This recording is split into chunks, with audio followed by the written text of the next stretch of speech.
მაგრამ უნდა ითქვას, რომ ეს დავალება მოდიოდა გიორგი უდესიანისგან.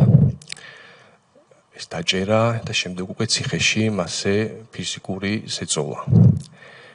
გიორგი უდესიანის ახლო მეგობარი იყო იმდროინდელი გლდანის ციხის დირექტორი ალექსანდრე მუხაძე, მოგიხსენებათ, ზედმეტ სახელად კილერა, არ ვიცი როგორ მოახერხა ამ სახელის, ეს ხელი როგორ შეარქვეს, არ ვიცი, მაგრამ უკვე ნათელია კილერა რო ქვია ზედმეტ სახელად, რისი გამკეთებელი ხარ, ის იყო ადამიანი, რომელიც ტყვიების გარეშე კლავდა ადამიანებს ციხეში და აწამებდა და ამის ბევრი ფაქტი გვაქვს და მათ შორის ჩვენ საქმეშიც დევს.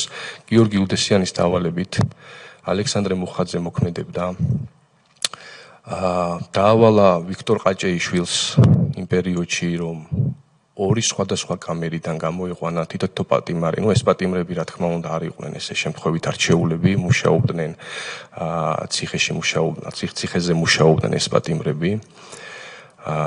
და დაავალეს ამ პატიმრებს ბესოხარძიანის ასე ვთქვათ, წვალება, წამება, არაადამიანური მოპყრობა, მენტალურად გატეხვა, ფსიქოლოგიურად გატეხვა და ეს დავალება მათ უნდა შეესრულებინათ. წინაღამის შემთხვევაში ამ ადამიანებს ემუქრებოდნენ გაუპატიურებით. პირადად ალექსანდრე მუხაძე თუ ამით არ დაიწყებოდა, მოკლედ ბესოხარძიანის წამებით არ დაკავდებოდნენ ეს პატიმრები. რა თქმა უნდა, მე ზუსტად შეიძლება ეს თარიღები ვერ გითხრათ ახლა რომელ აპრილის თვეში ხდება ეს ყველაფერი.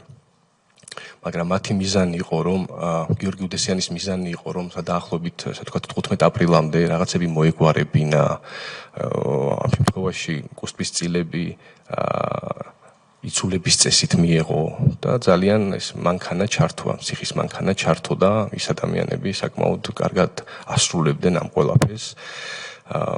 წავიდა უკვე ზეწოლა ბესოხარძიანზე, საკანში შესვლა, თავში ჩარტყმები, მაშინ როდესაც ეძინა თუ ეღვიძა, ამას მნიშვნელობა არ ქონდა.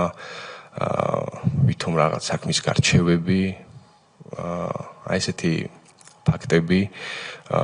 შემდეგ უკვე კონკრეტული ნაბიჯები უნდა გადაედგათ ამ ადამიანებს, რომ მიეღოთ, ასე ვთქვათ, კუსტბაში შემავალი კომპანიის წილები, კუსტბა კალასა და კუსტბა პალაში, იმიტომ რომ ეს ცემატყეპა ხა არ უშველი და მარტო ხა ბესოხარძიანი ამით არ მიხვდებოდა, რომ წილები უნდა დაეთმო მხოლოდ. რამდენი ხანი გრძელდებოდა ესეთი ყოველდღიური ცემა და წამება? როგორც გითხარით, каранტინის ნაწილში 2 კვირის განმავლობაში, ჯერ მარტო каранტინში რო 2 კვირა ხარ, უკვე წამება თან იმდროინდელ დანის ციხეში და შემდეგ პლუს რომ გიმატებენ ციხლებს და